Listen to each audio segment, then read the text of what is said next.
Sony introduces the only cassette player as small as a cassette case. The Walkman was the original portable music device. Almost 500 million would be sold as it became an identifiable part of the 80s. It laid a groundwork for all future electronics that allowed you to listen to whatever music you wanted to on the go, privately. So let's hit the Megabass switch and check out the history of the Walkman. The release of the dual cassette recorder meant that you could now copy cassettes. This would be the first form of music piracy that would set the stage for Napster down the road. I've also got a Napster video, you can watch that one. The British phonographic industry were so concerned with piracy due to these new recorders that they ran their now infamous Home Taping is Killing Music campaign. But the people said fuck the British phonographic industry and their weird campaigns. They wanted mixtapes. Not only that, they wanted mixtapes on the go. A ghetto blaster was probably the coolest thing ever invented, but not the transportable music one would hope for. Sony helped solve this problem in 1979, allowing the 80s to be transformed with the Walkman. Put on a Walkman and see the world in a whole new light. Sony Walkman. The Walkman from Sony, the one and only. Before the Walkman. The Walkman wasn't the first music listening device, and it would not be the last, but it took music on the go to the next level. The early yellow design and headphones would become synonymous with portable music, the same way the iPod and the white earbuds would a few decades later. The thing is, the technology was already there. It just took the foresight to create better packaging and ease of use, much the same way as Steve Jobs did with the MP3 players.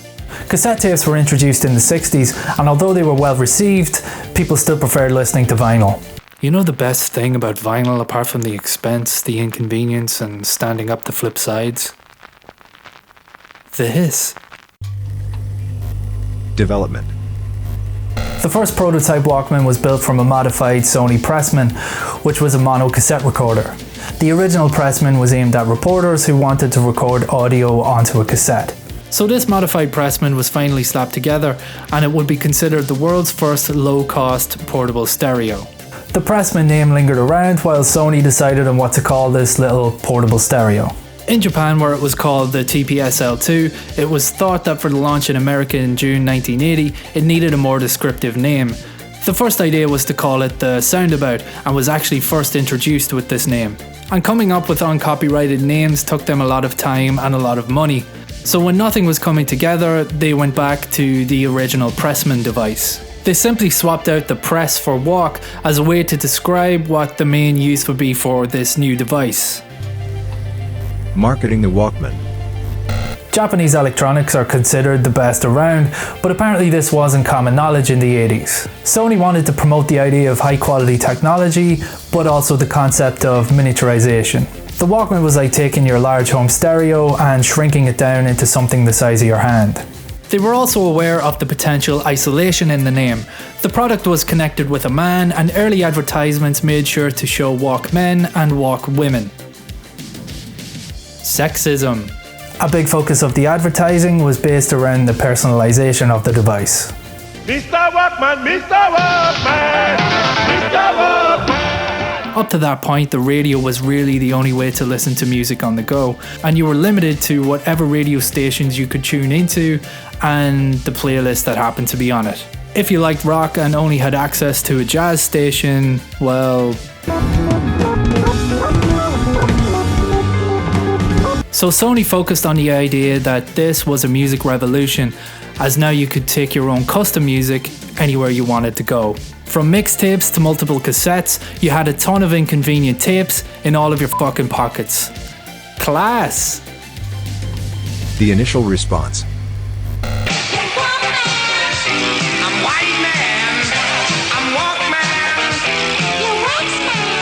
The Walkman first debuted in Japan and it was a hit right out of the gate. Sony predicted that it would sell about 5,000 units a month, but it ended up being closer to 50,000.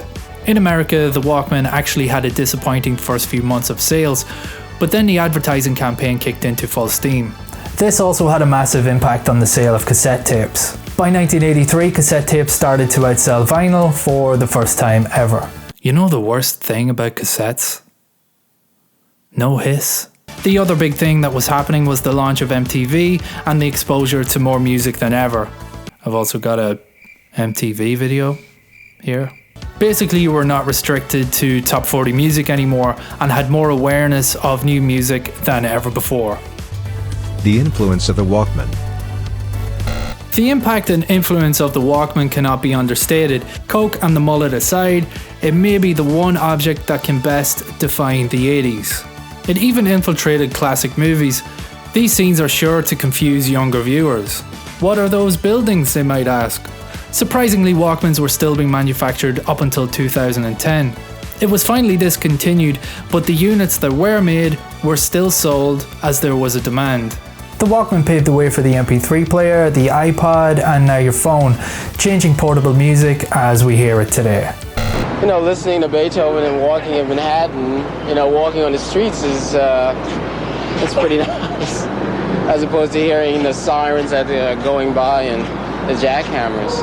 It's like carrying your stereo with you, you know, on your head, and it's like